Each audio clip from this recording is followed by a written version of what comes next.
Oke, selamat malam semuanya.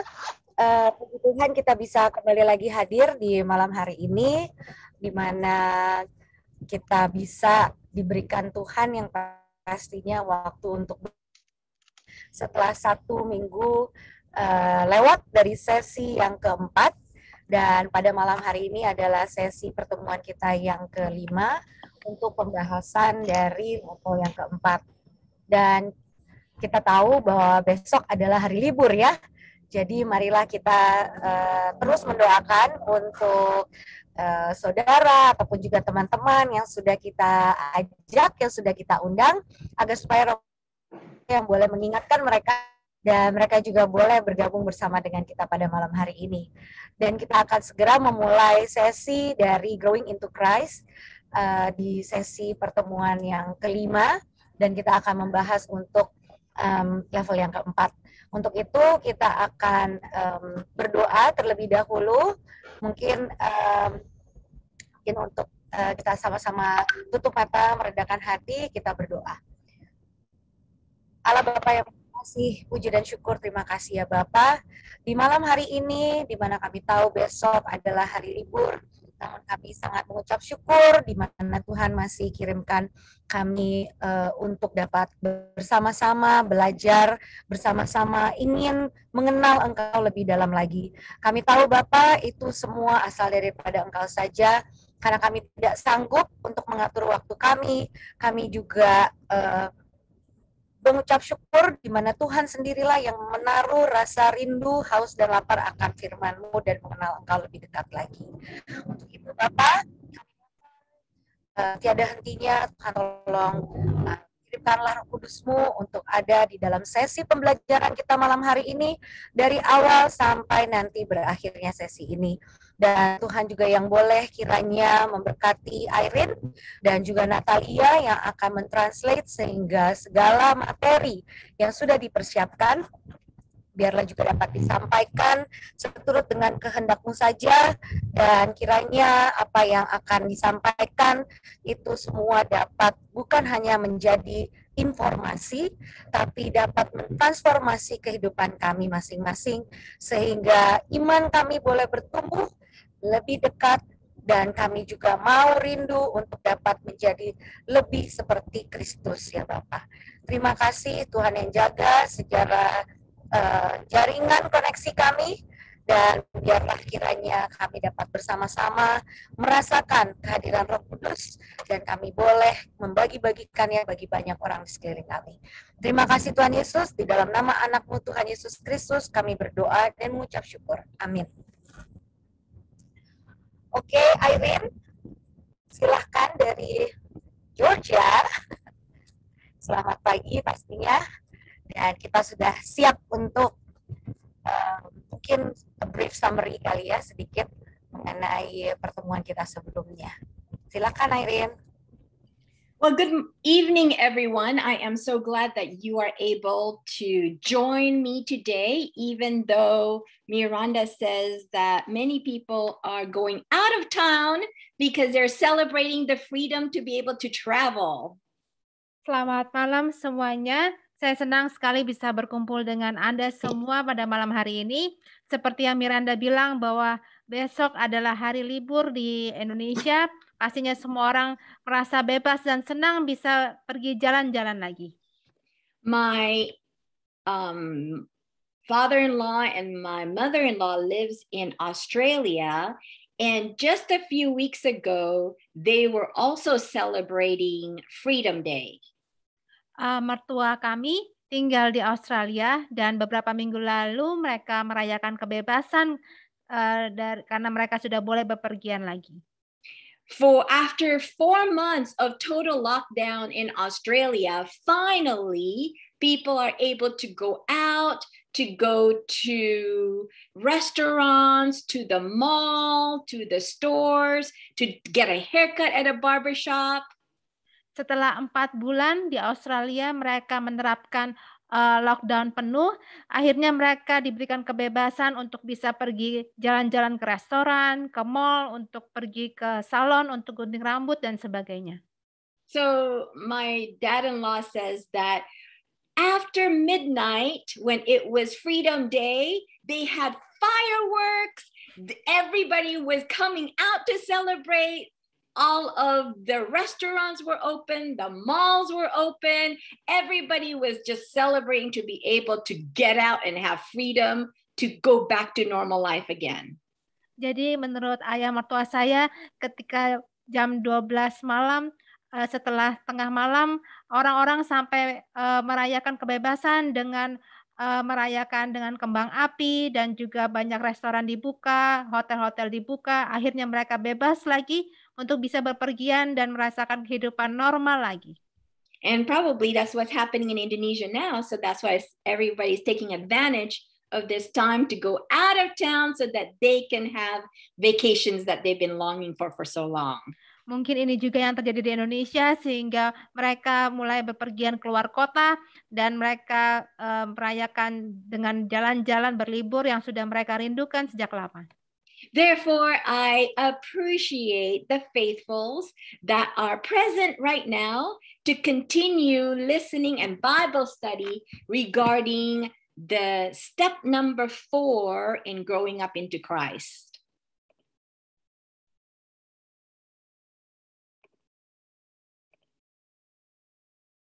Hello, Natalia?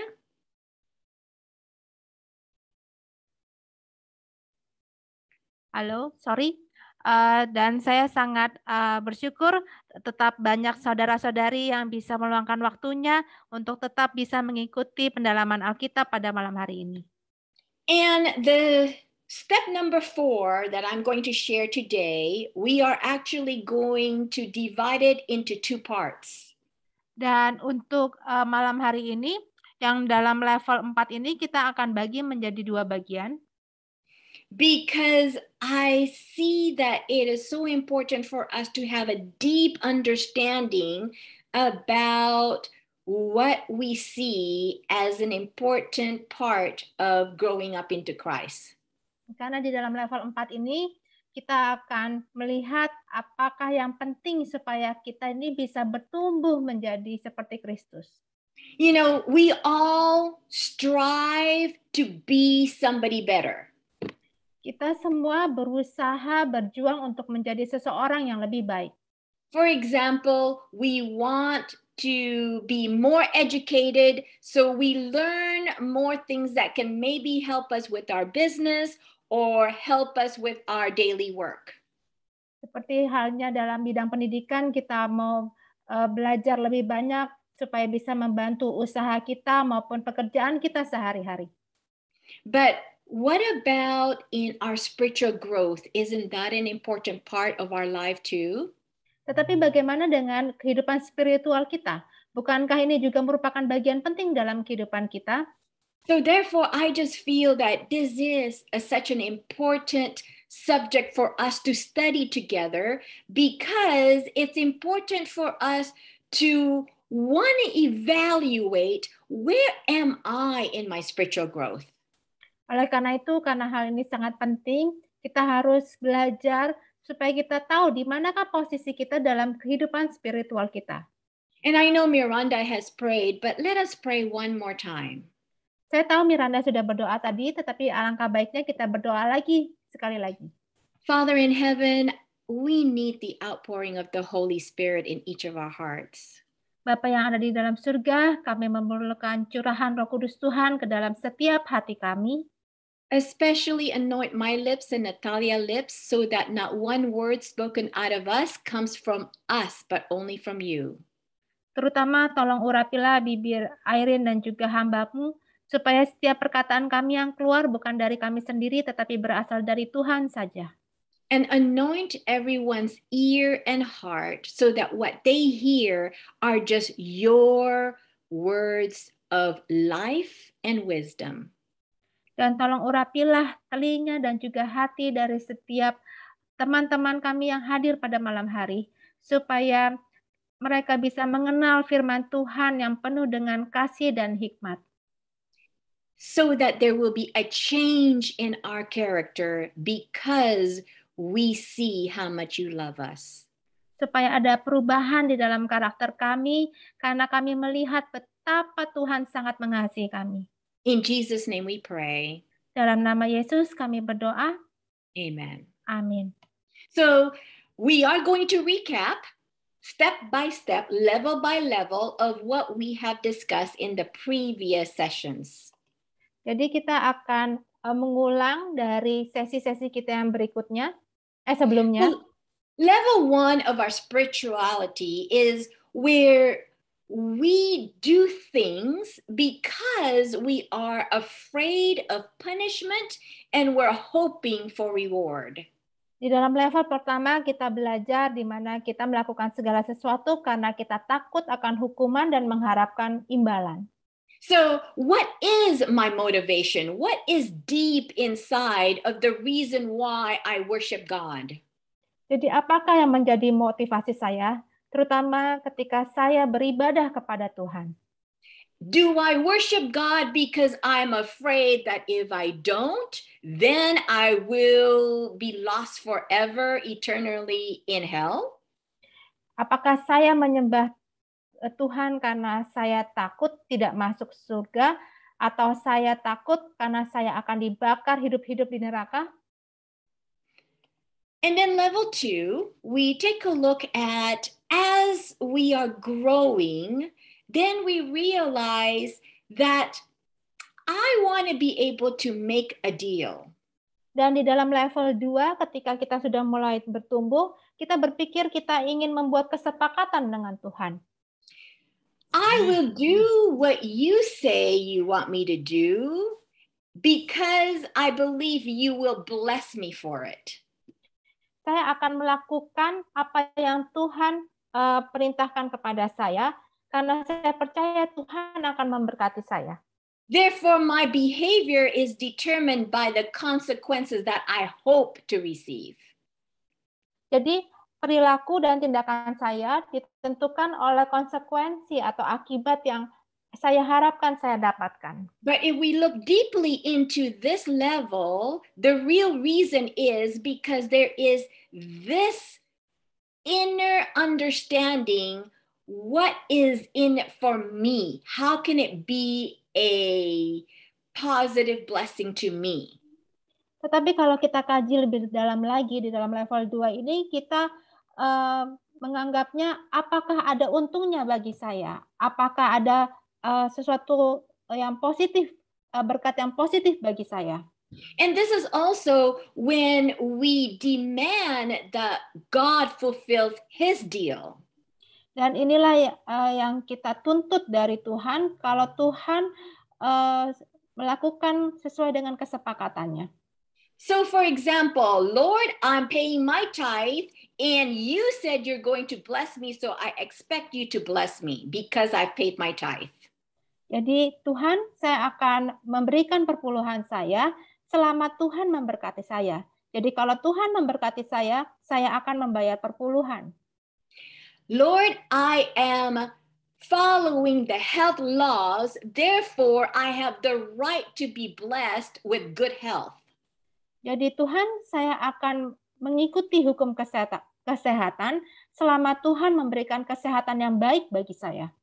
And when we feel or we think that God is not doing His part of the bargain, then we get disappointed, we get upset, and we may want to leave God.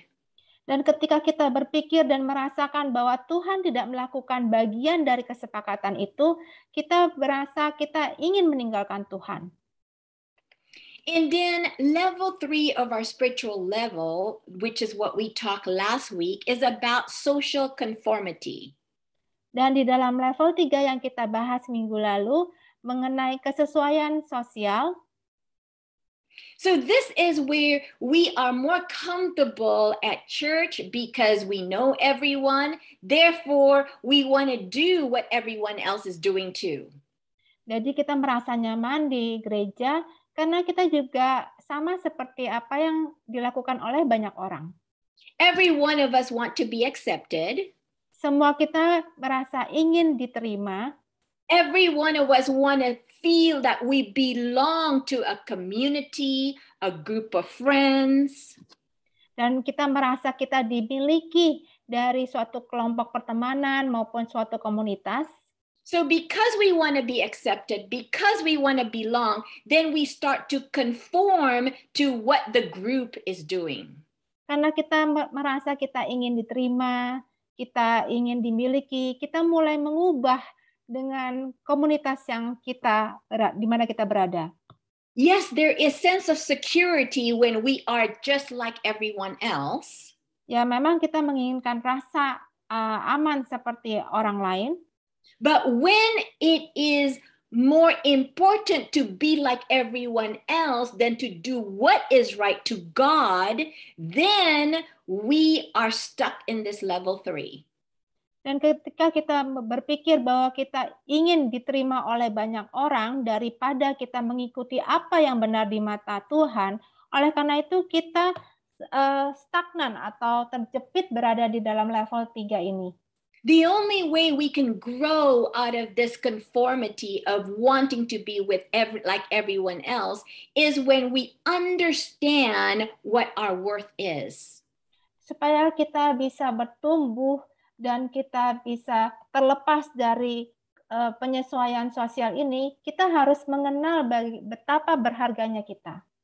Even though we stand alone, yet if we know that we are worth so precious and valuable to God, we dare to be alone just to please Him. Walaupun kita harus berdiri sendiri, dan apabila kita menyadari betapa berharganya kita di mata Tuhan, dan kita akan merasa bahwa tidak apa kalau kita berdiri sendirian saja. See, when we stand alone, but we are standing for God, we are never the minority, but we are part of the majority. Ketika kita berdiri sendiri, terutama kita berdiri untuk Tuhan, kita bukanlah bagian dari kelompok minoritas. Kita merupakan bagian dari mayoritas. And this majority are the heavenly angels whom we cannot see with our own eyes that are actually standing up with us too. Mayoritas yang dimaksud di sini adalah mayoritas di mana begitu banyak malaikat surga yang berdiri bersama-sama dengan kita, di mana mata kita tidak dapat melihatnya. So therefore, when we are standing up for God, we are never alone. Di mana kalau kita berdiri sendiri untuk Tuhan, kita tidak pernah sendirian. And now we're going to talk about level 4. Kita akan membahas tentang level 4. Law and order. Yaitu tentang hukum dan aturannya. Keeping up with the rules. Bagaimana kita terus mengikuti aturan. And I want to ask this question. What is your view of God's law? Bagaimanakah pandangan Anda tentang hukum Tuhan? What do you think, Tante Giok, what is your view of God's law? When somebody says God's law, what is the first thing that comes into your mind? Tante Giok, bagaimana pandangan Tante Giok tentang hukum Tuhan? Apabila kita menyebutkan hukum Tuhan, apakah pikiran pertama yang muncul di benak Tante? I feel that God's law is love because you love God with all your heart. And the second thing is that you love man or anyone with all your heart too. So that means love God and love your fellow man or your relatives or whoever, anyone. I see. So you don't see it as so many rules that you need to follow. No, I still see that love is everything that we show to God and then we show to mankind. Okay. So if you love mankind, we don't kill them. We don't tell lies. We don't do that. I see. That Well, is my thank you. Okay.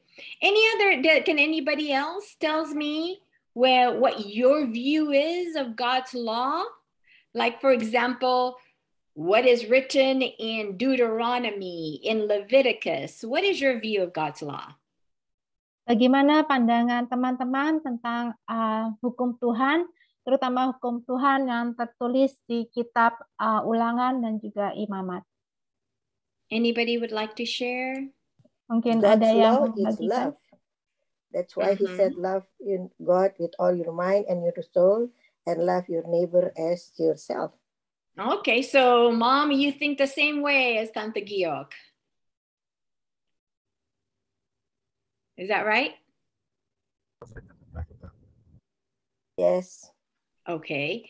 Then if that is our view of God's law, why is it that sometimes we look at it as just so many rules that we have to follow? Kalau kita melihat hukum Tuhan sebagai hukum kasih, mengapa kita terkadang melihatnya ada begitu banyak hukum yang harus kita ikuti? I don't know about you, but some of us may look like this little bird that we see here on this picture, looking at rules. It says, I'll never remember all these. Terkadang kita mungkin seperti burung kecil yang ada di depan screen ini, dia melihat hukum Tuhan dan dia berkata, sepertinya saya tidak akan bisa mengingat semua ini. I remember when we first was training to become a medical missionary. Saya ingat ketika kami pertama kali dilatih untuk menjadi pelayan kesehatan. There's so many rules that I had to learn. Ada begitu banyak peraturan yang harus saya pelajari. And it's all about the health. Dan itu semua tentang kesehatan. For example, you need to eat after 5 hours. Seperti contohnya, kamu harus makan setelah 5 jam berlalu. So for example, if you eat breakfast at 7 o'clock in the morning, you should not have any kind of food in your mouth after 12 noon. Seperti contohnya, kalau kita sarapan pada jam 7 pagi, kita tidak boleh ada makan apapun sebelum jam 12 siang. And then if you want to drink water, you need to drink water 30 minutes before you eat. Dan ketika Anda ingin minum air, Anda harus minum air 30 menit sebelum Anda makan. Or 2 hours after you eat. Atau 2 jam setelah Anda makan. And then if you are going to bake bread, you should not eat fresh baked bread because the yeast is still alive. Dan ketika kita akan memakan roti yang sudah dipanggang, kita nggak boleh makan roti yang baru dipanggang karena raginya itu masih hidup. So when I was learning all these things, I was thinking to myself, wow, there's so many rules. It's like, how do I remember all these things? Dan ketika saya mempelajari ini semua, saya berkata, wah, peraturannya banyak sekali ya. Bagaimana saya bisa mengingat semua ini? And yes, those rules are supposed to be a benefit for my health. But in the beginning, I look at it, there's just too many do's and don'ts. Ya memang hukum kesehatan ini menguntungkan untuk diri saya, tetapi pada awalnya saya melihatnya terlalu banyak hal yang boleh dan tidak boleh dilakukan. And so all I focused was, I need to follow the rules. I need to follow the rules. Jadi fokusnya saya pada waktu itu adalah saya harus mengikuti peraturan. Because I don't want to get sick. Karena saya tidak ingin sakit. I don't want to violate the health laws. Saya tidak mau melanggar hukum kesehatan. So therefore, I look at following the rules is so narrow, is so hard that like trying to walk on a rope on top of a very high place. Sehingga saya melihat aturan-aturan itu sebagai sesuatu yang sangat sempit dan seakan-akan saya sedang berjalan di atas seutas tali. It seems like it's impossible to follow. Seakan-akan itu sangat tidak mungkin untuk diikuti. Especially when you are changing and trying to be a healthier person or even a more spiritual person.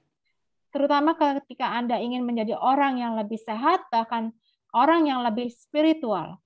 For example, maybe I remember I didn't eat too much for breakfast, and I was hungry 3 hours after I ate.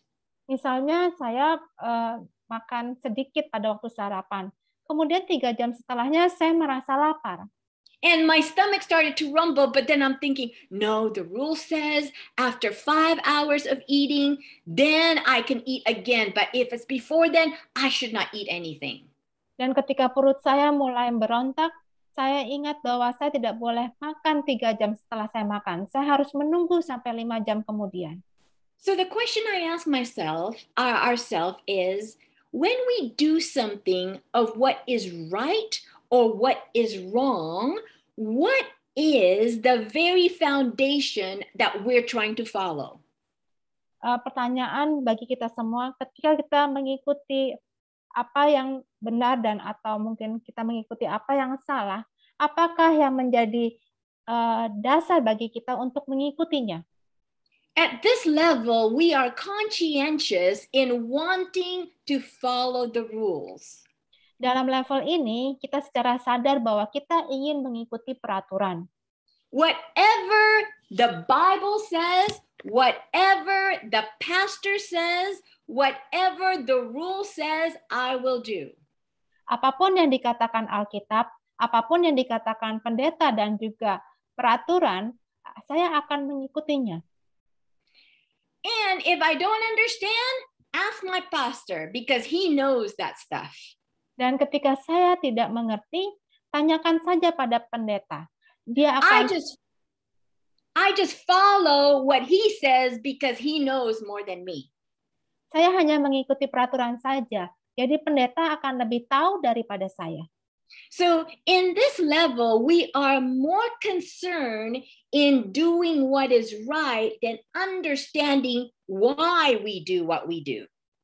Jadi dalam level ini kita lebih fokus pada melakukannya daripada memahami mengapa kita harus melakukannya. So, for example, let us try to understand what is God's divine law of love that Tante Giok and my mom said it is. Dan kita akan bertanya, apakah hukum kasih Tuhan seperti yang disebutkan oleh Tante Giok juga dan Tante Frida tadi? Let's go ahead and open our Bible to Matthew chapter 5, and we're going to read starting with verse 21. Mari kita buka Alkitab kita di Matius 5 ayat 21. Go ahead, Natalia. Oke. Matius 5 ayat 21. Kamu telah mendengar yang difirmankan kepada nenek moyang kita. Jangan membunuh. Siapa yang membunuh harus dihukum. And verse 22. Tetapi aku berkata kepadamu, setiap orang yang marah terhadap saudaranya harus dihukum. Siapa yang berkata kepada saudaranya kafir harus dihadapkan ke mahkamah agama. Dan siapa yang berkata jahil harus diserahkan ke dalam neraka yang menyala-nyala. So when was the last time you got angry at someone? Jadi kapan terakhir kali Anda marah pada seseorang? Yes, you have not maybe physically murdered someone, but when was the last time you got angry because of what that person said that just got you so mad? Mungkin Anda tidak secara fisik membunuh orang lain, tetapi Anda sangat marah atas ucapan yang diberikan oleh orang lain tersebut kepada Anda. Or when was the last time you think somebody is so stupid because they don't think the same way as you? Kapan terakhir Anda berkata bodoh kepada seseorang atas perbuatan yang dilakukannya kepada Anda? When was the last time you get so impatient because they don't do it the same exact way you know how to do it? Kapan terakhir Anda kehilangan kesabaran karena mereka tidak melakukan apa yang seharusnya mereka lakukan? And because you're so impatient in your mind, you're thinking, this person is such a fool. Dan ketika Anda sangat gak sabarannya itu, Anda bahkan berpikir bahwa orang ini kok sangat bodoh sekali. So Jesus says that commandment number 6 in thou shalt not murder is not just the act of killing someone, but what is in your mind towards that person. Di dalam hukum ke-6 disebutkan bahwa janganlah membunuh orang lain. Mungkin kita tidak melakukan tindakan pembunuhan, tetapi apa yang di dalam pikiran Anda tentang orang lain itu hampir sama seperti halnya Anda membunuh. And how about if we continue with verse 27? Bagaimana kita lanjutkan dengan ayat 27? Kamu telah mendengar firman, jangan berzina.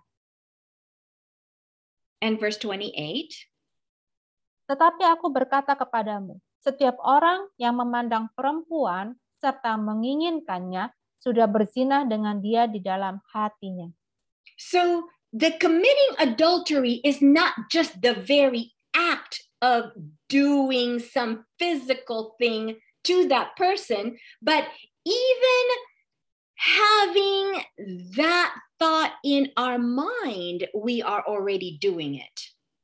Jadi dalam hal perzinahan bukan menyangkut kegiatan fisik yang dilakukan dengan orang lain, tetapi ketika kita mulai menginginkannya dalam pikiran kita, itu sudah termasuk dalam perzinahan. So do we look at God's law as a bunch of regulations, rules, compliance, standard, just like the same like any other laws? Jadi ketika kita melihat hukum Tuhan, apakah kita melihatnya sebagai begitu banyaknya regulasi, peraturan, compliance, dan standar seperti hukum-hukum lainnya? Because if we do not follow God's law, then there is a penalty that we have to face for breaking that law. Karena kalau kita tidak mengikuti hukum Tuhan, maka akan ada hukuman karena melanggar hukum Tuhan tersebut. How would you look at this situation? Bagaimana Anda melihat situasi ini? There was a husband and wife who it was like in the middle of the night. Ada sepasang suami istri pada tengah malam. And the husband noticed that the wife, there's something wrong with her. Dan suami ini merasakan ada sesuatu yang salah dengan istrinya. Somehow she started to seem confused and she can't seem to say the right words. Istrinya ini terlihat bingung dan tidak bisa berkata-kata dengan benar. And because both of them are actually a medical professional, the moment her husband saw his wife acting that way, there was that thought in his mind, she must be suffering a stroke right now. Dan karena sepasang suami istri ini adalah tenaga kesehatan profesional, dan suaminya ini berpikir sepertinya istrinya ini kena stroke. They live close to Erlanger Hospital, which is known to be a hospital that can help stroke patients as long as they can be there within 30 minutes after it first happens. Karena pasangan ini tinggal dengan Erlanger Hospital, rumah sakit yang khusus untuk orang stroke, jadi kalau mereka bisa menyelamatkan pasiennya jika dalam waktu 30 menit sejak serangan pertama sudah tiba di rumah sakit tersebut. So with this technology, with the way they help the stroke patient, if a stroke patient can be there less than 30 minutes before it happened, they can actually help the patient to not have any lasting, consequences of the stroke. Jadi dengan teknologi kedokteran ini, jika pasien ini bisa sampai di rumah sakit kurang dari 30 menit sejak serangan pertama, maka mereka tidak akan memiliki efek permanen dari penyakit stroke ini. So the husband had a choice to make. Jadi suami ini memiliki pilihan yang harus dia buat. Am I going to call 911 and wait for the ambulance to come? Pertama, apakah dia akan telepon ke 911 dan menunggu ambulans untuk datang? But then I don't know how long that will take. Di mana saya tidak tahu berapa lama ambulans itu akan datang. Or am I going to go ahead and take my wife to the hospital because he only lives 7 miles away from the hospital? Atau saya harus langsung membawa istri saya ke rumah sakit karena jaraknya ke rumah sakit hanya 7 mile. So he decided, I'm going to take my wife to the hospital because I want to get her there as fast as possible. Jadi suaminya memutuskan untuk segera membawa istrinya ke rumah sakit secepat mungkin.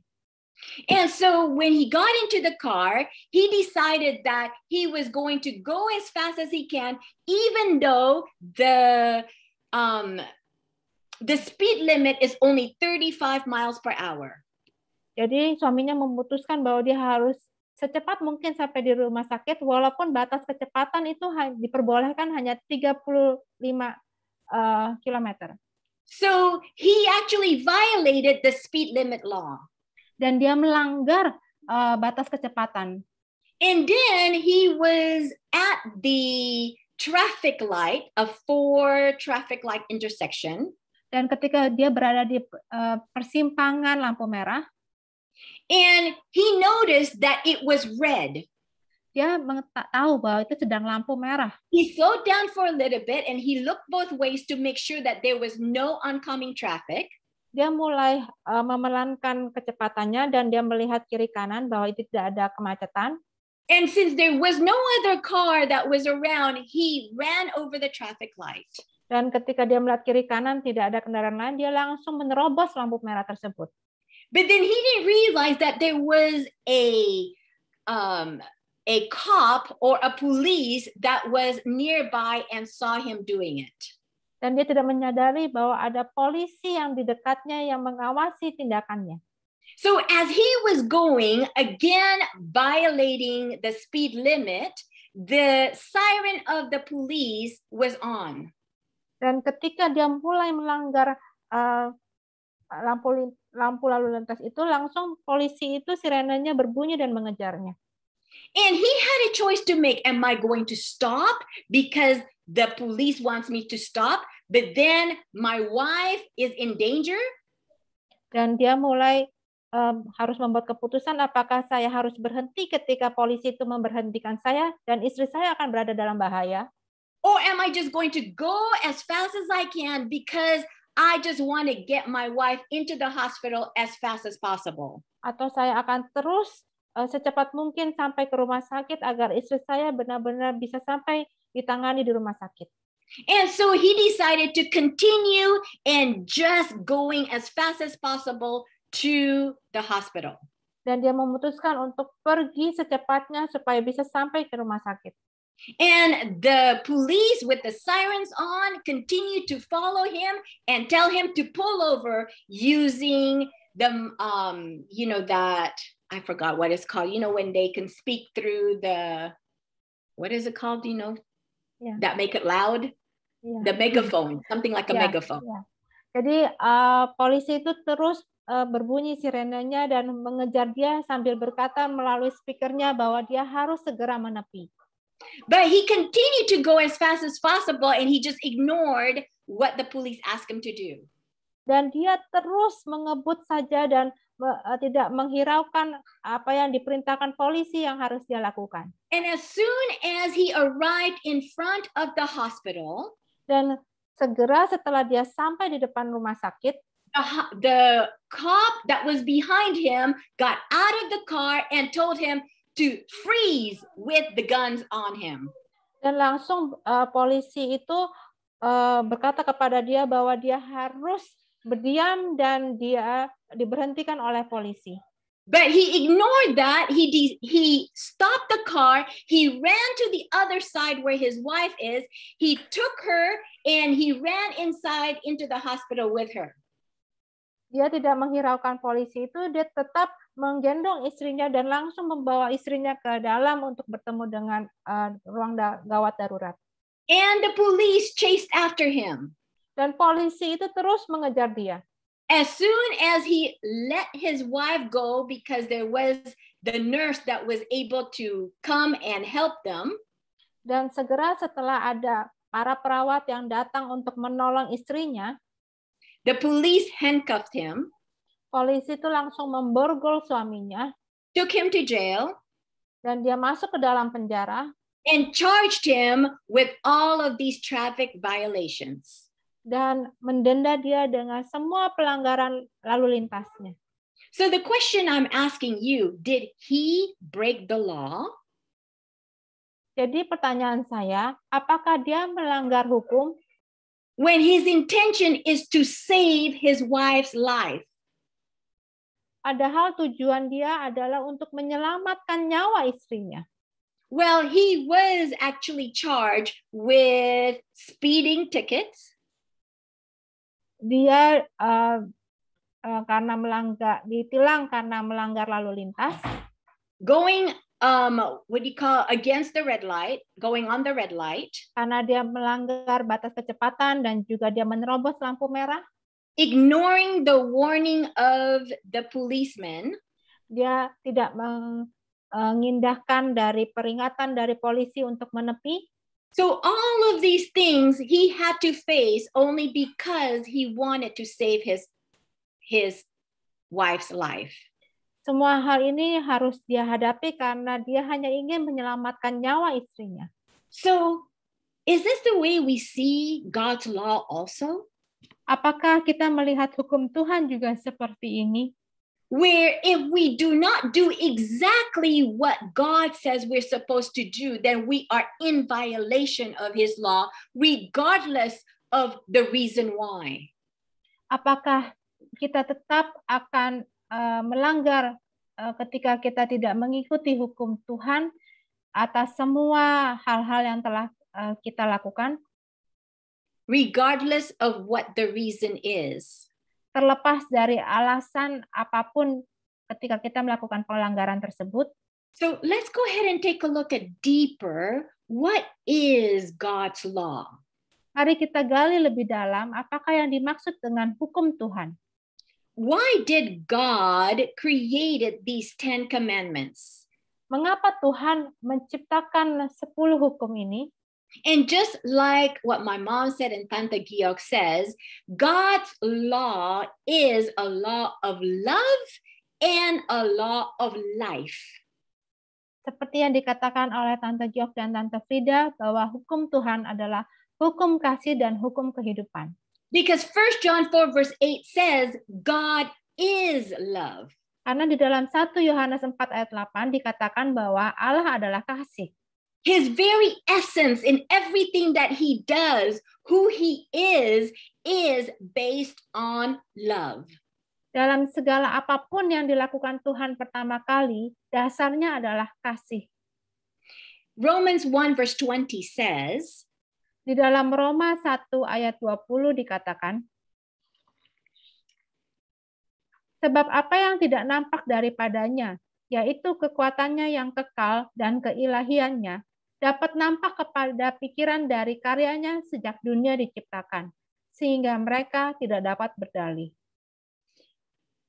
This text says, from the creation of the world, we can see God's invisible quality in how he runs the universe. Dari ayat ini bahwa sejak dunia diciptakan, kita bisa melihat kualitas dari kasih Allah. And the quality of love or the essence of love that he is showing to us, dari kualitas kasih yang ditunjukkan Allah kepada kita, is exactly the way how the way he created the whole universe to operate. Dan bagaimana Tuhan menciptakan dan mengoperasikan seluruh alam semesta ini. And the law of love is the law of giving. Dan hukum Allah ini adalah hukum pemberian. So the law of love, as we can see in the water cycle, shows how it's always giving. Kita bisa melihat hukum kasih Allah di dalam siklus kehidupan air ini. So for example, when we see that there are dark clouds in the sky, it's because the cloud is about to give water to the earth through precipitation or rain. Jadi ketika kita melihat awan gelap, kita akan melihat bahwa awan gelap ini akan memberikan air ke bumi melalui hujan. And this water will plant the trees, the flowers, give us water that we can drink, and also for the animals to drink. Sehingga air ini akan memberikan kehidupan untuk tumbuh-tumbuhan, untuk bertumbuh, untuk binatang, bahkan juga untuk kita manusia. And the leftovers of the water runs off into the lakes, then the rivers, then they go into the sea. Dan sisa air ini akan terus mengalir ke danau, ke sungai, dan juga ke laut. So that it will give life to the fish and all of the water living things. Sehingga air ini akan memberikan kehidupan kepada ikan-ikan maupun makhluk hidup lainnya. And then this water, because there is sunshine, will evaporate and give back to the clouds. Dan air ini kemudian akan menguap dibantu oleh matahari sehingga dia akan berubah menjadi awan. In order for this to continue its process, each of the phase had to continue to give. Jadi dalam setiap fase ini, setiap tahapnya itu ada pemberian. So the same with the reason why we are breathing oxygen right now. Sama juga halnya ketika kita bernafas memerlukan oksigen pada saat ini. We breathe in oxygen and we breathe out carbon dioxide. Kita menghirup oksigen dan kita mengeluarkan karbon dioksida. And the trees that are outside, and I'm blessed that I have so much trees, actually takes in all of my carbon dioxide and turns it back into oxygen so that I can have fresh air. Dan oksigen inilah yang diperlukan oleh tumbuhan untuk bertumbuh dan hidup. Kemudian dia akan mengeluarkan oksigen supaya bisa kita hirup. This is a continuing process of giving. Ini merupakan proses pemberian yang terus-menerus. But how about if I say, you know what? I don't want to give my carbon dioxide to the plants. Kalau kita berpikir bahwa saya tidak mau memberikan karbon dioksida kepada tumbuhan, I'm going to keep my carbon dioxide just to myself. Saya hanya terus mau mempertahankan karbon dioksida ini untuk diri saya sendiri. So therefore, I'm going to go ahead and cover my head with plastic so that I can just keep my carbon dioxide to myself. Kemudian saya ingin menutup kepala saya dengan plastik supaya saya bisa menyimpan karbon dioksida ini untuk diri saya sendiri. What happens? Apa yang akan terjadi? Is it the tree that's going to die or am I going to die? Apakah tumbuhan yang akan mati ataukah saya yang akan mati? I cut the circulation of the tree wanting to give me oxygen because all I have is just my carbon dioxide that I keep to myself. Saya memotong siklus pemberian karbon dioksida kepada tumbuhan karena saya ingin menyimpan karbon dioksida ini hanya untuk diri saya sendiri. So whenever the law of love or the law of life is cut off in circulation, then there is a death process that happens. Karena setiap kali hukum Allah atau hukum kehidupan ini diputus, maka akan ada pemutusan atau kematian dalam siklus tersebut. So God does not demand this just so it's a bunch of rules and regulation, but this is the way He operates His whole universe. Jadi Tuhan tidak hanya memberikan hukum Tuhan kepada kita, tapi seperti inilah caranya Tuhan mengoperasikan seluruh alam semesta. Let's open our Bible to Romans 13 verse 10. Mari kita buka di Roma 13 ayat 10. What is the law of love all about? Bagaimanakah hukum kasih itu sebenarnya? Kasih tidak berbuat jahat terhadap sesama manusia, karena itu kasih adalah kegenapan hukum Taurat. I don't want to hurt my neighbor or even anyone that is close to me because of the love that I have for the other person. Saya tidak ingin menyakiti tetangga saya maupun orang-orang di sekitar saya karena kasih yang saya berikan kepada orang lain. So for example, when I steal from my neighbor, then I am cutting off the love process or the life process. Jadi contohnya ketika saya mencuri dari tetangga saya, berarti saya memutuskan hukum kasih atau hukum kehidupan itu. And when I decide to steal, I am not just harming myself with a sense of guilt, with a sense of I have done something wrong, but I've also harmed my neighbor by thinking that I have done him wrong. Jadi ketika saya mencuri dari tetangga saya itu juga bersalah karena saya akan hidup dengan rasa bersalah karena saya melakukan pencurian, tetapi tetangga saya juga akan berpikir bahwa saya telah melakukan hal yang salah kepada dia. So therefore, my neighbor no longer can trust me. Sehingga tetangga saya tidak akan lagi percaya kepada saya. Will always look at me with a suspicious look. Dia akan selalu melihat saya dengan tatapan yang mencurigakan. Will probably stay away from me. Dan bahkan dia akan menjauh dari saya. And all of these things are actually cutting the cycle of giving to one another. Dan hal seperti ini akan memutuskan siklus pemberian sesuatu kepada yang lainnya.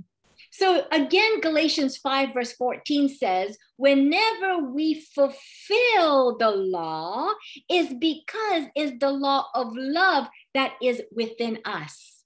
Oleh karena itu di dalam Galatia 5 ayat 14 dikatakan, sebab seluruh hukum Taurat tercakup dalam satu firman ini, yaitu kasihilah sesamamu manusia seperti dirimu sendiri.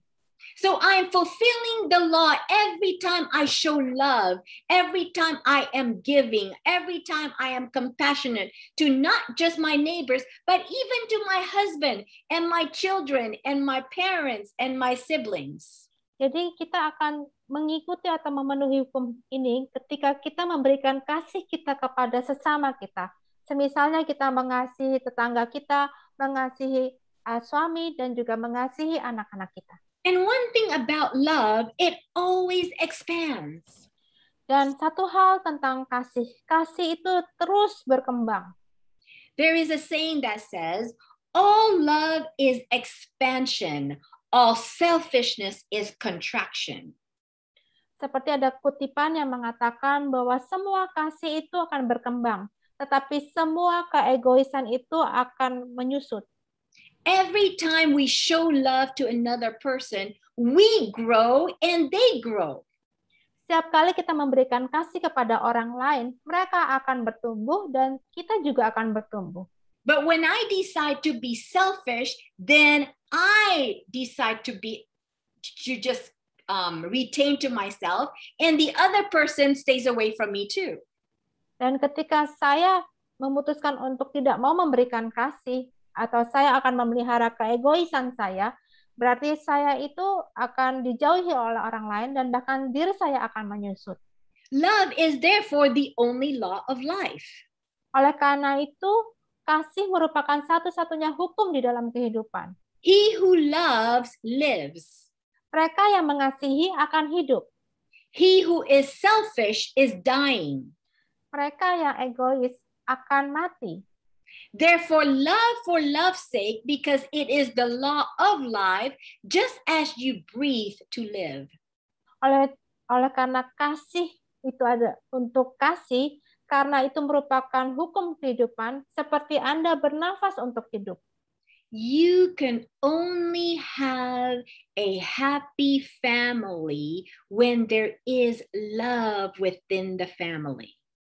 Anda bisa memiliki keluarga yang bahagia ketika ada kasih di tengah-tengah keluarga Anda. But when the husband decides to be selfish, the wife decides to be selfish, the children decide to be selfish, then it is a household where everyone is always angry at one another. Tetapi ketika suami memilih untuk egois, istri memilih untuk egois, dan anak juga memilih egois, maka di dalam rumah tangga itu akan selalu ada kemarahan. Take a look at your family life. Coba kita lihat kehidupan keluarga kita. Why are you arguing with one another constantly? Mengapa Anda terus-menerus berdebat satu dengan yang lainnya? Do you think it's because of selfishness? Apakah itu karena keegoisan? Maybe selfishness of myself, or thinking that the other person is selfish, then therefore I'm going to be angry because that person is so selfish. Bisa jadi karena keegoisan diri saya, atau kita berpikir bahwa diri orang lain yang egois, sehingga kita bertentangan dengan dia. But one thing that is amazing, because God created us to love, whenever we love, we can love with all our heart. Satu hal yang luar biasa tentang Allah, karena Allah menciptakan kita dengan kasih, oleh karena itu kita selalu mengasihi dengan hati yang besar. So for example, we have one heart, right? Sebagai contoh, kita hanya memiliki satu jantung. Well, hati. Well, Hati. is it jantung? I'm talking about heart as not in the, but Okay. we all know that we all have one heart. So we can tell our husband, I love you with all my heart. Kita mengatakan kepada suami kita bahwa saya mengasihi suami kita dengan sepenuhnya. Which is 100%. Kita mengasihi suami kita 100%. But then we can also say to our children, honey, sayang, I love you with all my heart. Kemudian kita juga bisa mengatakan kepada anak kita, sayang, saya mengasihi kamu dengan sepenuh hati saya. Right? It seems like we can love our children as much as we love our husband, as much as we love God, all at the same time. Bahkan kita bisa mengasihi suami, anak-anak kita, dan mengasihi Tuhan pada waktu yang bersamaan. Because if we say, I only love you with half of my heart, it seems like the other half is for myself. Kalau kita berkata bahwa saya mengasihi Anda dengan separuh hati saya, berarti separuh hati itu hanya untuk diri saya.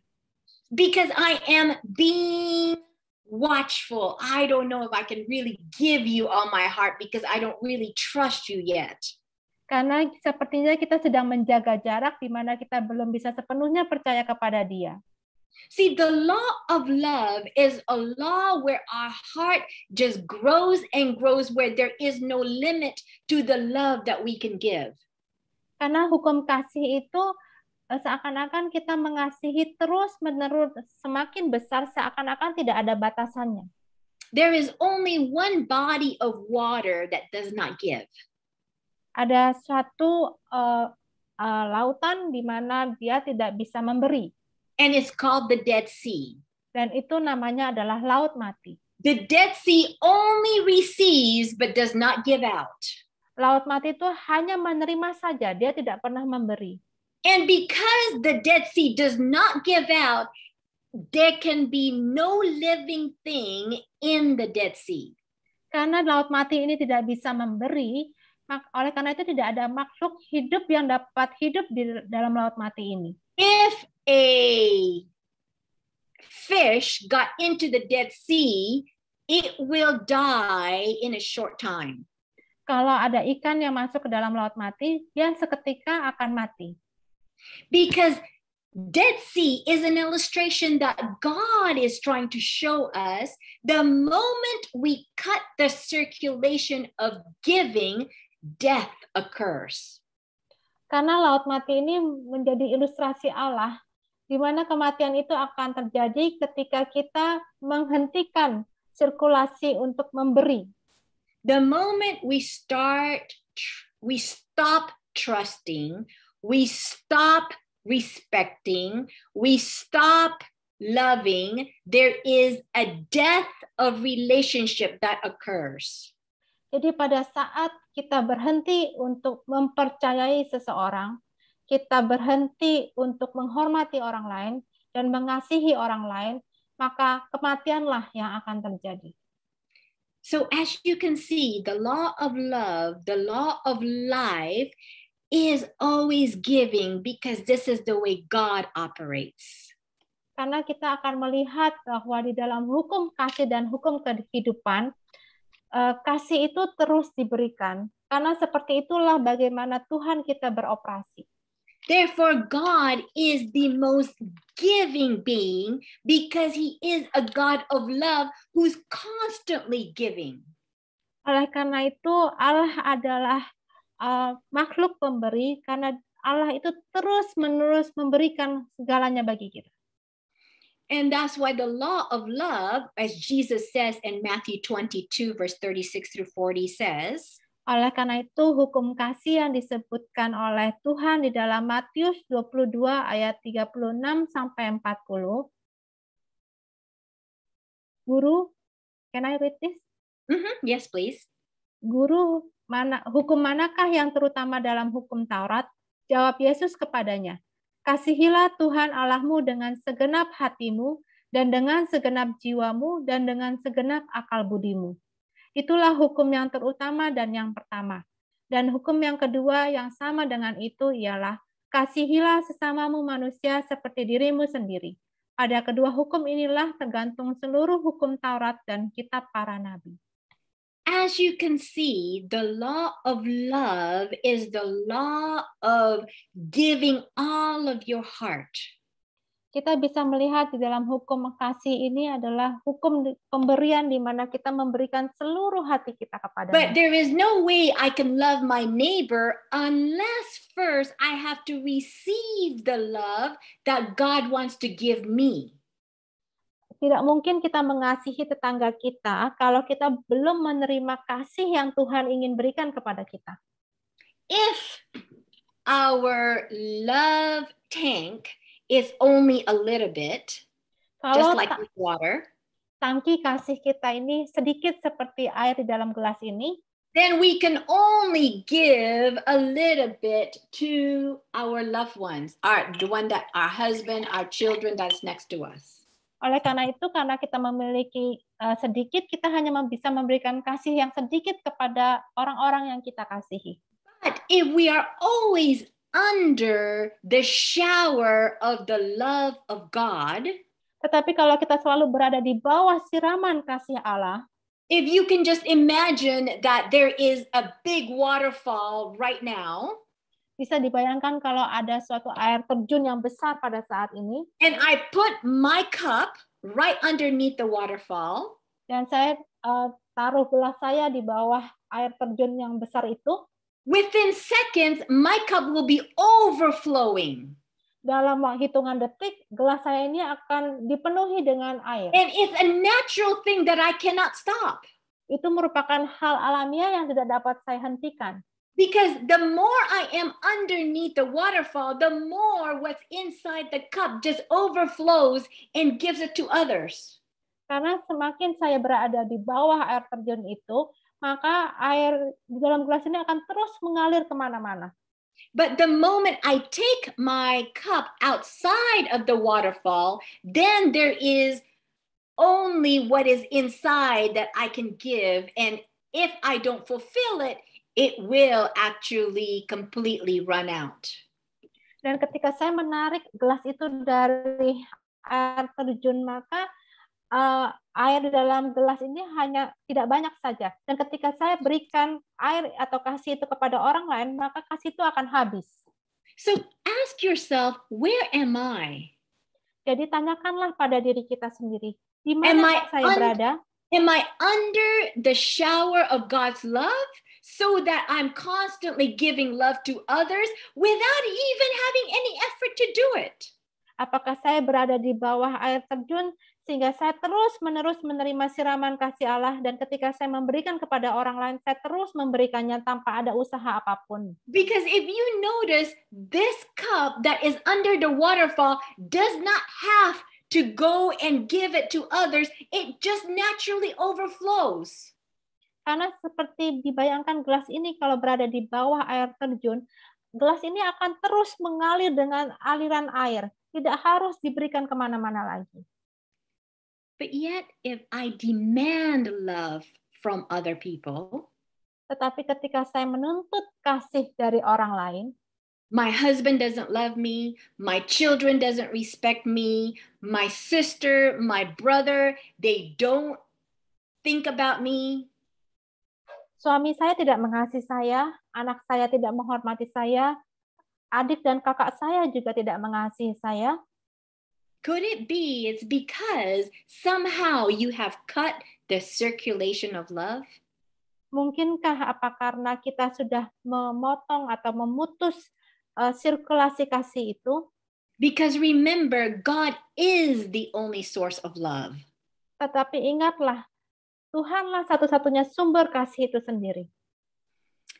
Number 2, Nomor 2, law of liberty. Love cannot exist without freedom.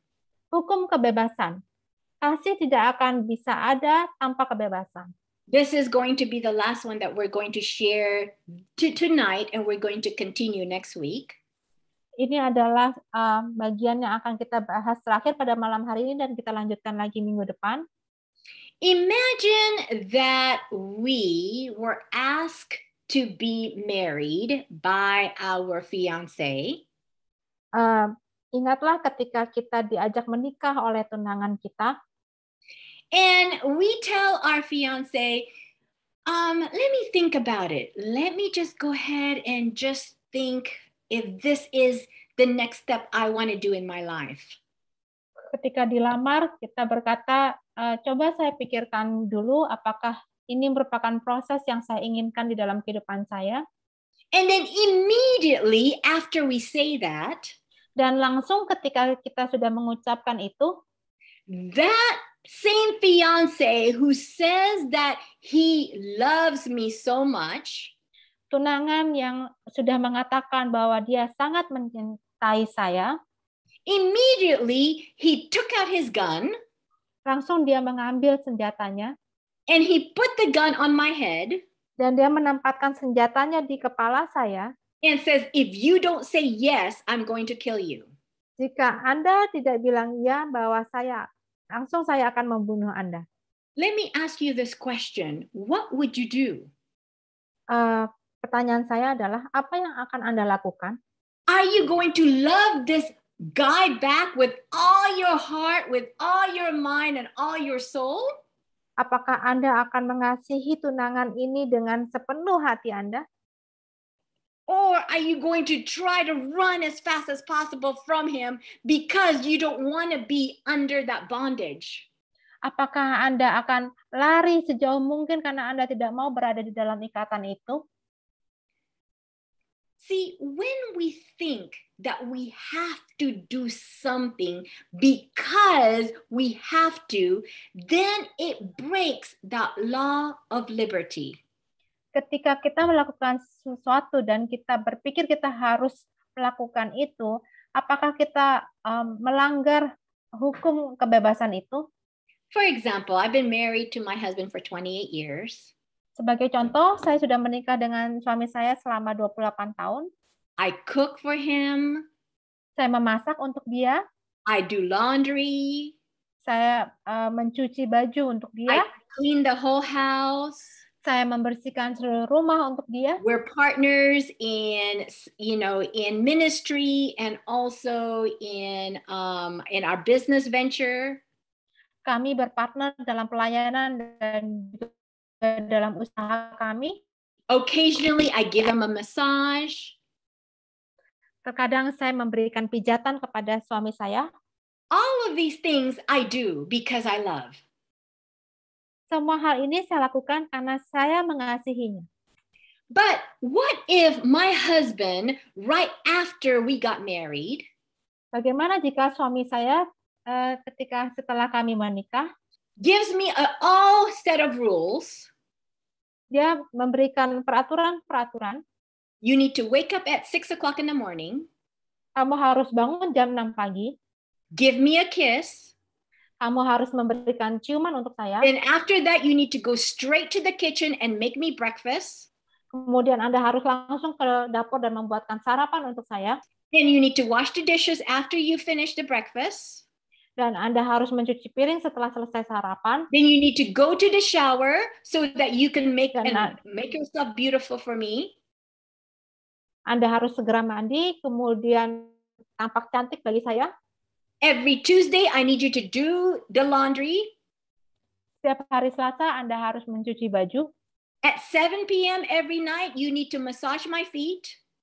Setiap malam, jam 7 malam, Anda harus memijat kaki saya.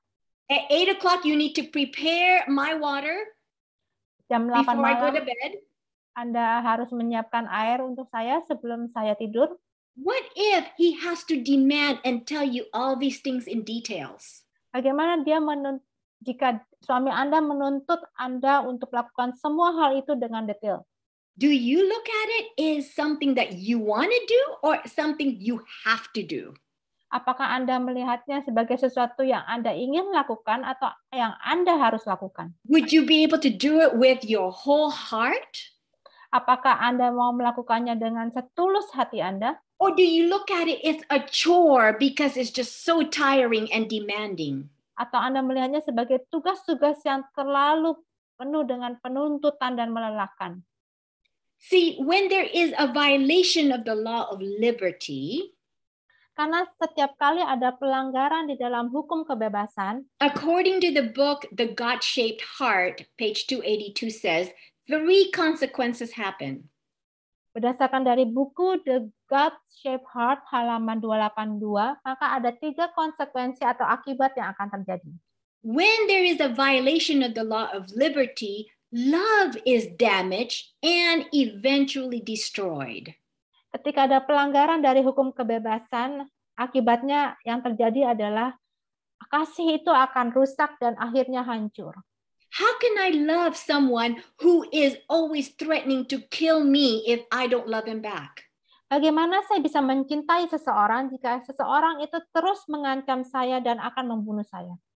Do we somehow look at God that way? Apakah kita melihat Tuhan seperti itu? If I don't obey him, then he's going to punish me? Jika saya tidak mematuhi Tuhan dan Tuhan akan menghukum saya. Yes, I'm not going to get a lightning that's going to strike me immediately, but he would not bless me anymore.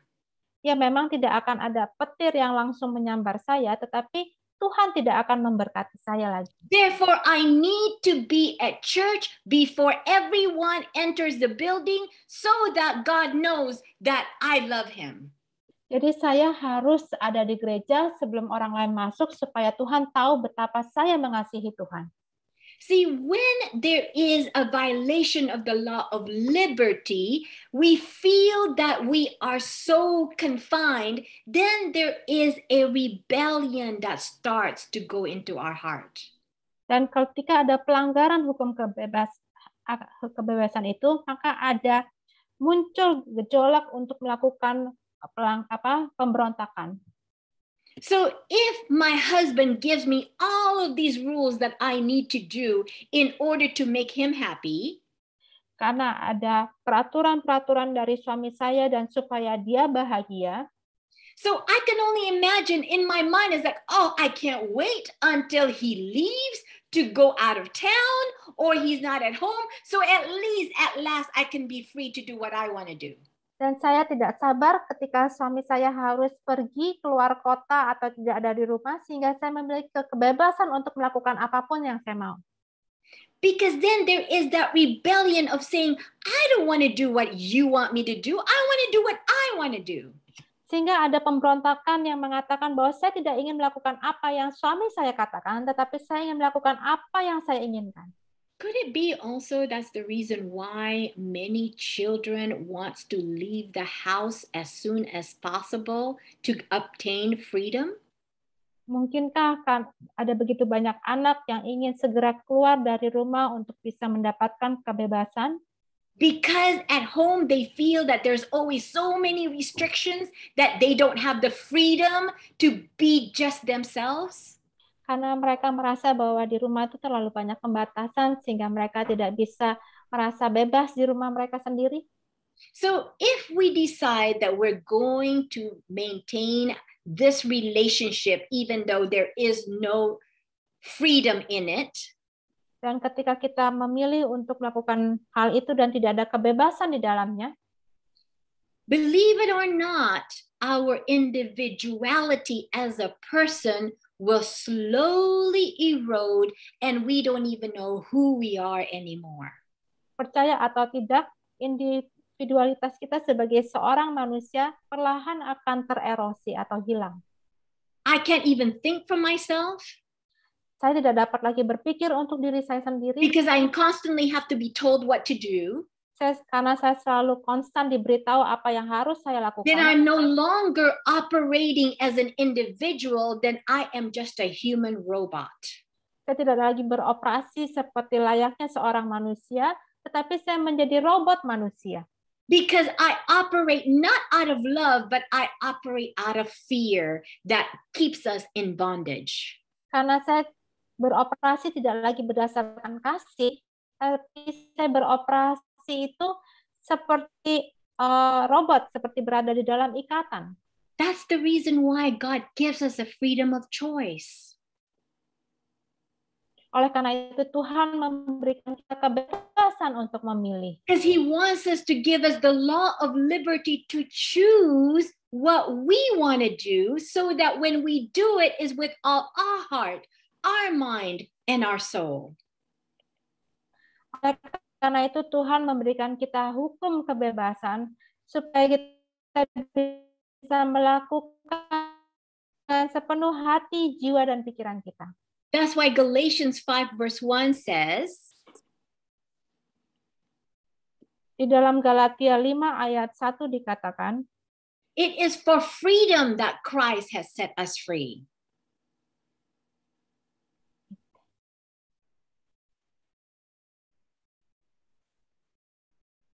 Hello? Yes, from Galatia 5 ayat 1, supaya kita sungguh-sungguh merdeka, Kristus telah memerdekakan kita. God gives us the freedom to love Him because He understands the law of love is the law of liberty.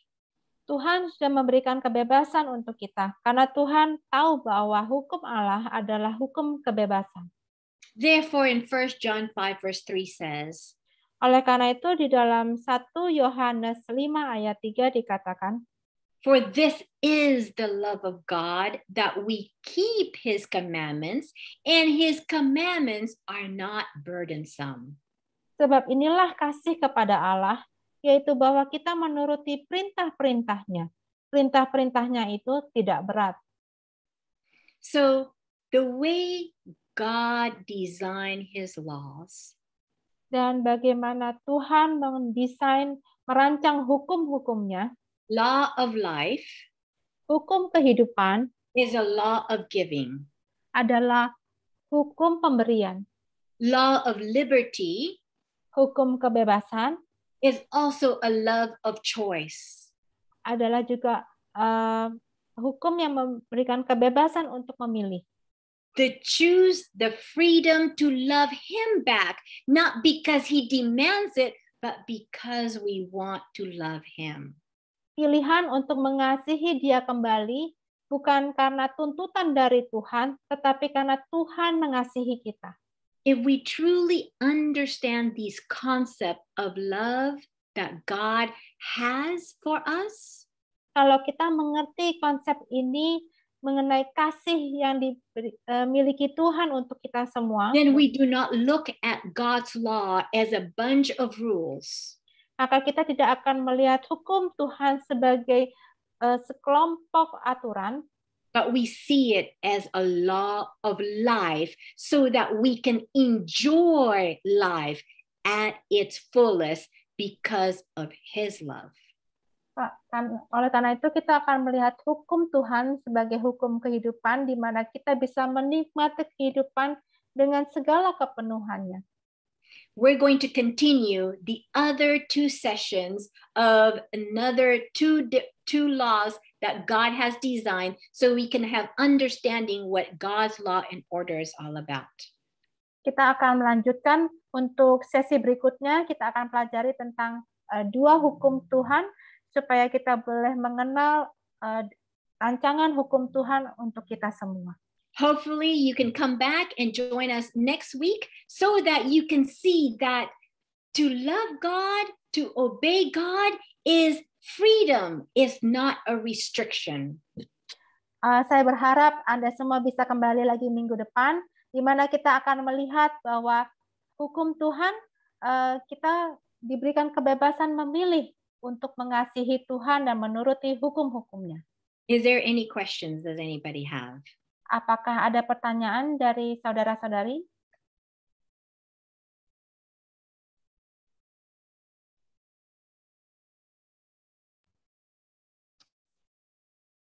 Belum ada? Atau masih dipikirkan, masih dicerna? Karena sebentar ya.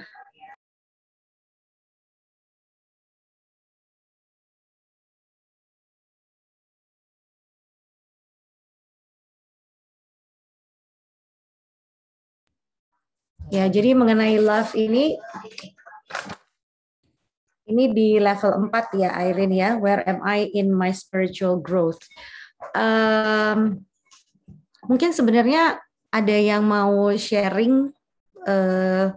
Saya yakin ini juga adalah satu proses sendiri ya, gitu untuk mengenal. Mungkin seperti yang tadi disampaikan, personally Irene, untuk saya sendiri, awalnya dengan semua hukum, karena baru dari katanya aja udah orang sering bilang bahwa hukum Taurat, hukum. Jadi kayaknya dihukum dan dihakimi gitu. Exactly. Yes, Miranda. Itu my personal ini ya awalnya gitu. Jadi kayak merasa, dan satu hal lagi mungkin pada saat kita biasa melakukan hal yang tidak seturut atau tidak sesuai dengan hukum itu, gitu ya, akan menjadi sulit pada saat kita mentaatinya. Tapi sebenarnya interestingnya pada saat saya mulai belajar, pendeta yang mengarahkan saya, coba dibalik. Pada saat kita mungkin nggak usah dari sisi hukum dulu ya. Maksudnya misalnya kita sebagai student gitu, kita disiplin, kita pakai uniform, and then kita diajak untuk tidak disiplin, tidak pakai uniform, pasti akan sulit untuk kita mengikuti itu gitu. Jadi disitulah mulai titik awal saya mengerti, oke. Dan lebih ininya lagi mungkin karena kan dibilang 10 commandments ya, jadi kayaknya ternyata itu perintah. Nah itu mulai belajar lagi gitu. It is apa namanya, bukan option, ataupun juga itu bukan 10 suggestions gitu. Mulai digging lagi lebih dalam dan lebih dalam, dan sampai akhirnya sampai hari ini pun banyak peristiwa yang membuka mata kita lagi bahwa ya seperti peristiwa Yefta ya, yang kita ya itu, dan you apa ya, dan kita menjadi lebih paham lagi love itu gitu ya. Jadi mungkin saya nggak tahu, mungkin sudah ada yang pernah dengar ini. I just want to add it up aja sih, Irene. Sebenarnya dari saya waktu dikasih ini, saya juga berpikir, wow gitu, benar-benar gitu. He is apa ya, pencipta gitu ya, he is the creator. Pada saat saya dibilang ini dunia gitu kan, biasanya di dunia ini memang kan globe itu kan dunia kita bulat ya, bundar gitu, bulat. Nah jadi dibilang kalau pada saat kita mengatakan the central daripada dunia itu ada di mana, dan kita menyebutkan Middle East, ya kan? Middle East, oke. Di Middle East itu ada apa yang suka kita sebutkan Holy Land, gitu kan? yaitu Israel ya, country-nya Israel. Dan di dalam Israel itu ada yang namanya Holy City. Holy City adalah Jerusalem. Dan di dalam Jerusalem itu ada Holy Mountain, Mount Moriah. Di Mount Moriah itu ada Holy Temple. Ya, dan Holy Temple mungkin untuk kita yang sudah mengerti mengenai bait Allah ya, pelajaran bait Allah, di Holy Temple itu ada holy place. Ya, kita sebutkan bilik suci. Dan di dalamnya lagi ada Holy of the Holiest place, bilik maha suci. Di dalamnya bilik maha suci itu terdapat namanya Holy Ark, ya, the covenant, perjanjian gitu. Dan di dalamnya Holy Ark itu adalah sebenarnya the focal point. Jadi apa yang ada di dalam Holy Ark itu?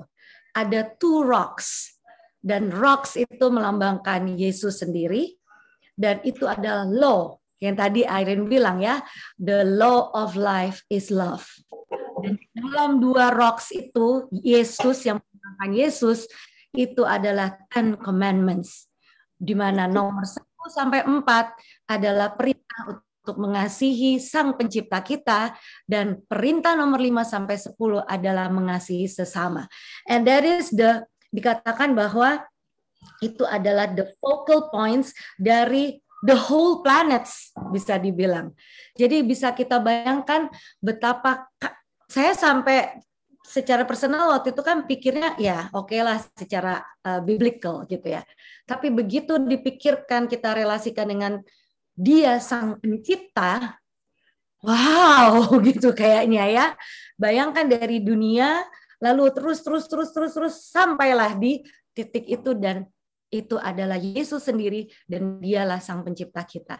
Jadi alangkah indahnya, saya yakin, and I can wait, Irene, untuk the next, is it the next 3 levels or 2 levels? Kan ada 7 levels. Well, the next session is we're going to talk about the other 2 laws of God's design law, which is still on level 4. Yeah. And we have 3 more levels to go. Ya, jadi I'm sure ini bisa dibilang nih level 4 ini adalah di tengah-tengah ya.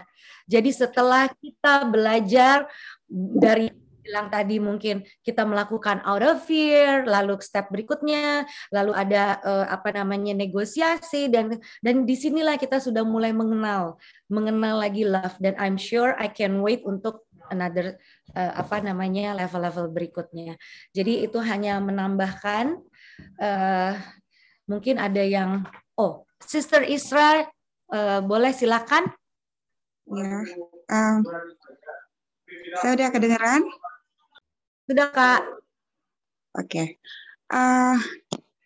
Sister, terima kasih untuk pelajaran tentang love. Saya mau bertanya, bagaimana kita menjelaskan kepada orang luar tentang konsep kasih Tuhan ini, karena buat orang Kristen yang lain yang tidak terlalu memegang perjanjian lama, mereka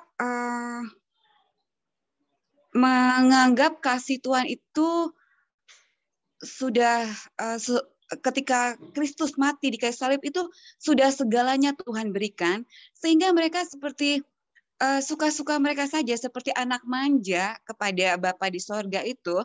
Mereka nggak lagi ada peraturan, bebas lepas suka-suka mereka, karena mereka menganggap konsep Kristus mati di kayu salib itu memberikan mereka kebebasan yang sepertinya kayak tidak ada batas gitu, karena Allah itu adalah kasih. Apakah seperti itu, atau seperti bagaimana kita bisa menjelaskan konsep kasih Tuhan itu kepada mereka yang menganggap bahwa setelah Kristus mati di kayu salib itu bukan seperti itu, jadi kita sebebas-bebasnya kita berekspresi kepada Tuhan sehingga kita tidak ada batasan, atau seperti bagaimana? Ya, tolong Sister. Okay. So I have a question for you, Sister Isra. When you said mengekspresi dengan tidak batasnya. Can you give specific, like what kind of expression are you referring to? Ya, seperti kayak makanan. Mereka tidak pegang lagi peraturan di Perjanjian Lama, imamat 11, lalu untuk hukum hari Sabat, lalu seperti ya kalau untuk membunuh, kalau saya pikir kalau nggak ada peraturan pemerintah yang membuat mereka takut untuk melakukan itu, saya rasa mungkin mereka udah bebas aja gitu melakukan apa yang mereka mau. Ini karena ada peraturan pemerintah. Ya kebetulan aja peraturan Sabat tidak ada di peraturan dalam pemerintahan, sehingga itu tidak seperti harus sekali gitu ya. Ya, jadi saya lihat kalau di luar dari yang ada peraturannya juga dalam pemerintahan, hanya peraturan yang dari Tuhan saja, itu mereka nggak terlalu takut jadinya gitu. Mereka justru lebih takut pada peraturan pemerintah. Karena mereka pikir waktu Kristus sudah mati di kayu salib itu mereka sepertinya bisa bebas. Apakah seperti itu? So freedom of liberty, the law of liberty is probably what they're trying to say. Kebebasan, yaitu hukum kebebasan seperti yang mereka inginkan. Okay, let's go ahead and go one step at a time. So for example, in Leviticus. Di dalam Imamat, kita buka Alkitab kita. Is in regards to the law of what God says that we should eat and we should not eat. Di dalam hukum kesehatan tentang apa yang diperintahkan Tuhan, apa yang boleh kita makan dan apa yang tidak boleh kita makan. The question again, is it a law of love? Apakah itu merupakan hukum kasih? Or is it just restrictions that is given by God? Atau itu hanya merupakan pembatasan yang diberikan oleh Tuhan? Because God doesn't really want me to have good food, that's why God gives me these laws. Apakah Tuhan tidak menginginkan saya untuk memiliki makanan-makanan yang enak sehingga Tuhan memberikan hukum ini? If it's a law of love, then God guides us on what He knows is not best for our body because He's the creator of our body. Tetapi kalau hukum kasih, Tuhan membimbing kita untuk mengetahui apa yang baik bagi tubuh kita, karena Tuhanlah yang menciptakan kita. Just like, for example, for a Toyota company to be able to create Toyota cars, it comes with the Toyota manual. Seperti contohnya perusahaan Toyota ketika mereka menciptakan mobil Toyota, mereka memiliki manualnya atau aturannya. And with this Toyota manual, it tells you exactly what kind of oil to put in the car, what kind of gasoline to put in the car, so that this car will run as long as possible in the greatest condition as possible. Dan di dalam buku manual Toyota itu dijelaskan mobil ini harus menggunakan oli jenis apa dan bensin jenis apa supaya mobil ini bisa berlaju kencang dalam kurun waktu tertentu. But of course, we have the freedom to say, I don't care about the manual. I'm going to go ahead and put whatever oil is on sale. Tetapi kita bisa memiliki kebebasan memilih. Jadi kita tidak akan mengikuti manual tersebut, kita akan pilih sendiri oli apa yang kita ingin masukkan ke dalam mobil tersebut. Will the car continue to run? Ya, mobil itu tetap bisa berjalan. Perhaps, but it may not last as long as it should because it was not put the right oil in it. Tetapi mobil itu tidak bisa bertahan lama seperti seharusnya karena tidak menggunakan oli yang seharusnya digunakan. The intention of the Creator is always for the best of what He created. Tujuan dari pencipta adalah dia menginginkan yang terbaik untuk yang diciptakannya. So therefore, in this level 4, we look at laws as either restriction. Jadi kita melihat dalam level 4 ini, melihat hukum itu sebagai suatu pembatasan, or we look at it as the reason why we have these rules and laws is because the Creator wants the best for me. dan kita melihat hukum-hukum ini karena Sang Pencipta menginginkan yang terbaik untuk kita. So that is how I would explain it to the person who is asking this question. Jadi saya akan memberikan penjelasan ini kepada orang yang menanyakan tentang hukum Tuhan. Because the moment that law of love is violated, then there is always a death that occurs. Karena setiap kali ada pelanggaran dari hukum kasih ini, maka akan terjadi kematian. So even, for example, the thought that says, you know what, Lord, we are no longer in the old commandment, Old Testimony with the Old Testaments with all of the rules and regulations. Now we have freedom because Jesus has died for us. Let me go ahead and do whatever I want. Is it for our good or not?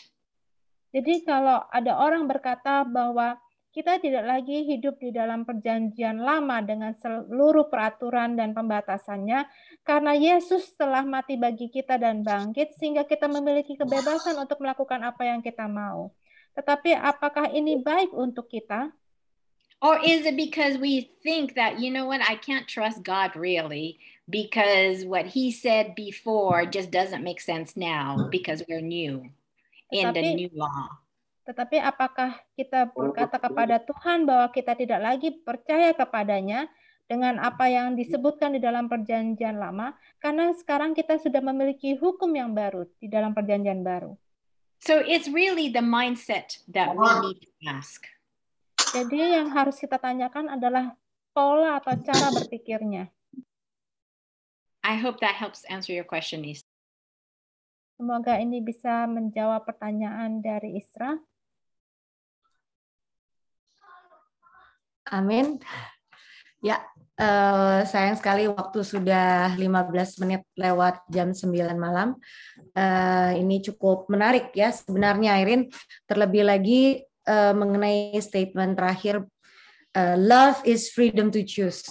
Ini yang bisa saya bilang, ini kita harus minta Roh Kudus sungguh-sungguh, karena seperti yang tadi Sister Isra juga sampaikan, dan juga karena dibilang freedom gitu ya, mungkin nanti next session itu banyak orang di luar sana yang melihat bahwa Christian itu adalah freedom ya, jadinya melihat Christian equals Hollywood.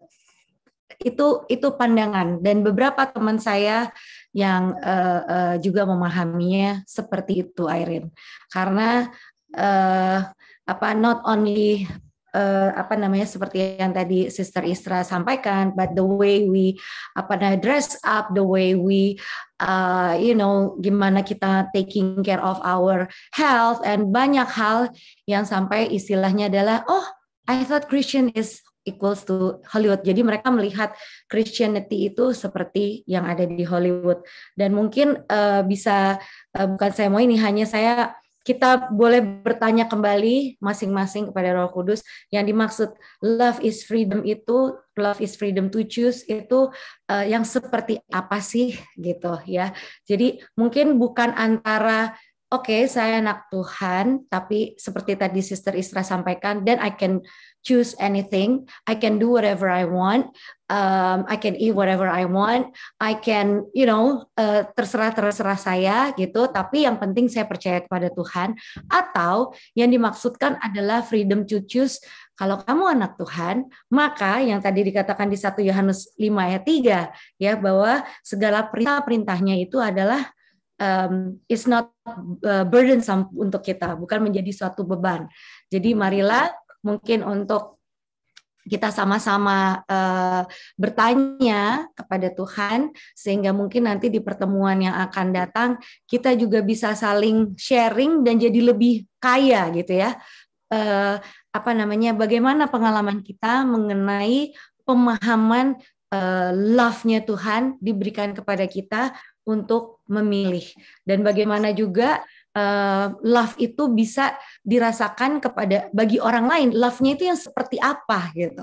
Ya mungkin salah satunya saja yang saya sering omongin sama anak-anak, love-nya Tuhan itu seperti apa sih, Mam? Kan dibilang luas, dalam, ya kan? Salah satunya adalah napas hidup.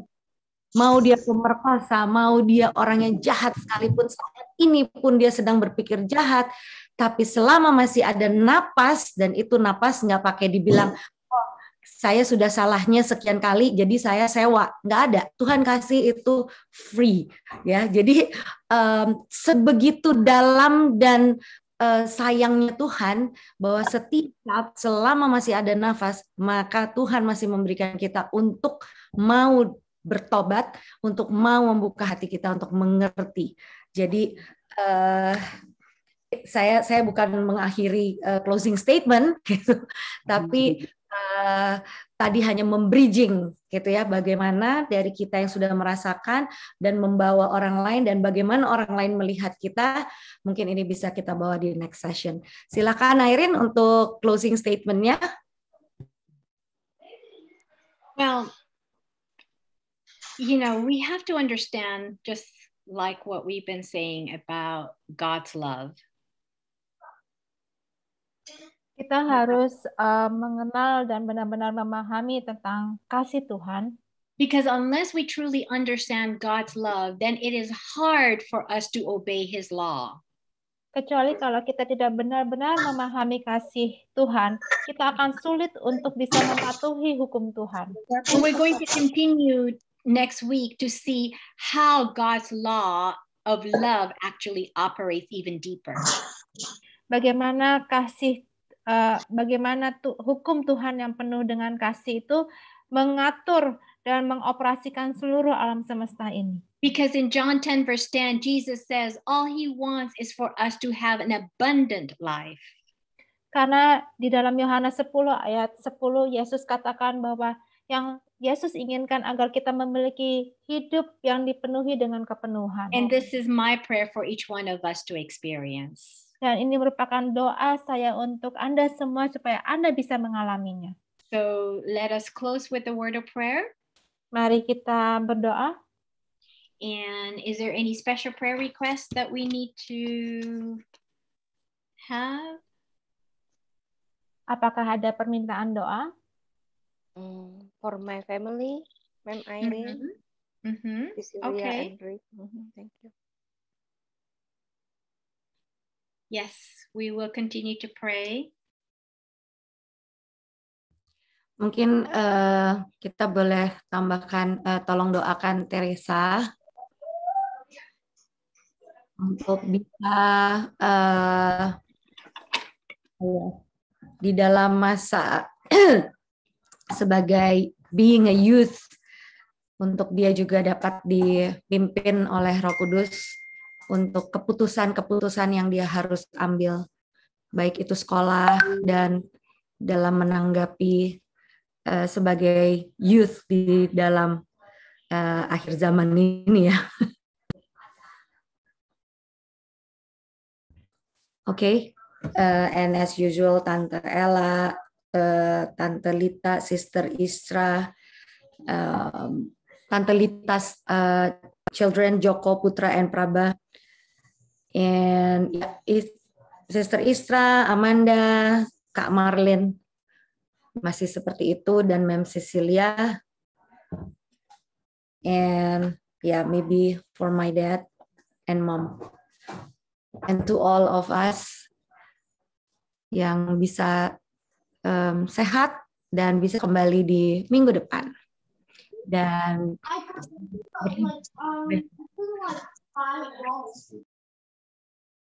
Okay, let us pray. Dear Heavenly Father, I want to praise you and thank you for this time that we can see how you operate. Lord, you operate out of love.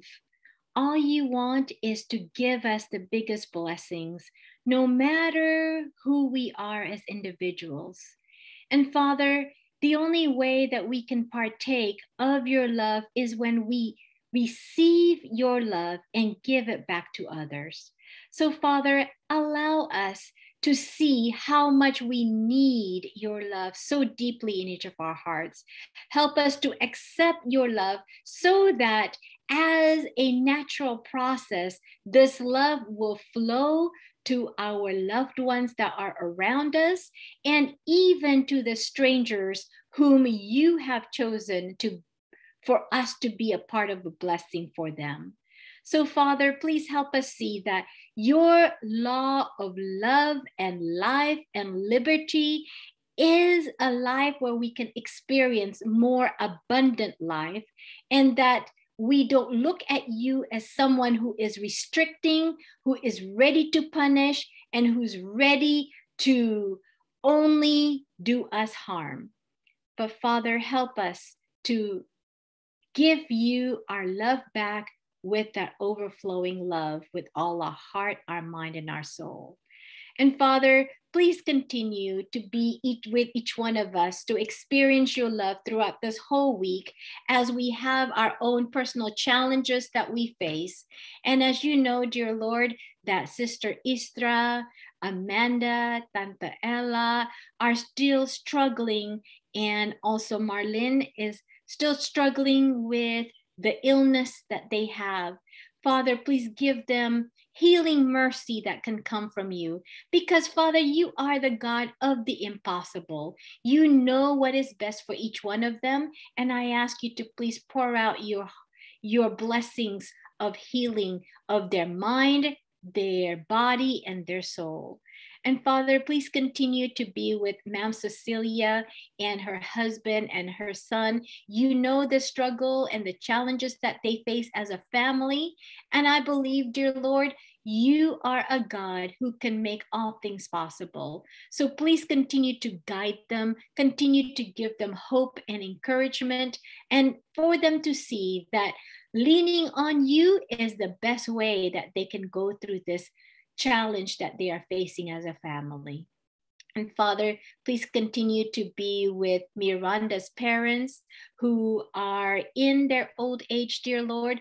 Please continue to give them strength and healing mercies too, as they are facing their personal challenge with what's happening in their life. And Father, please be with my dad and my mom too in their old age, dear Lord. Please give them health and strength so that they can continue to be a blessing wherever they are. And Father, please be with our children as they're going through their own personal choices that they have to make as a young person, just like Teresa. Father, give them wisdom so that they will do what you want them to do, not because they have to, but because they see that you love them so much and you want to guide them in what is best for them. And what is best for them will give them all of the success that they desire, and also the joy, the peace, and the happiness that you can give. And Father, if there's any other prayer requests that I may have forgotten, you know what they are. So I ask them to please grant them according to your will and your good pleasure and your wisdom. Father, please bring us back again next week with a deeper understanding of what your law is all about, so that we can see beyond the rules and the regulation, but we can see your heart most of all, and we can be just like you. We ask this on the precious name of Jesus.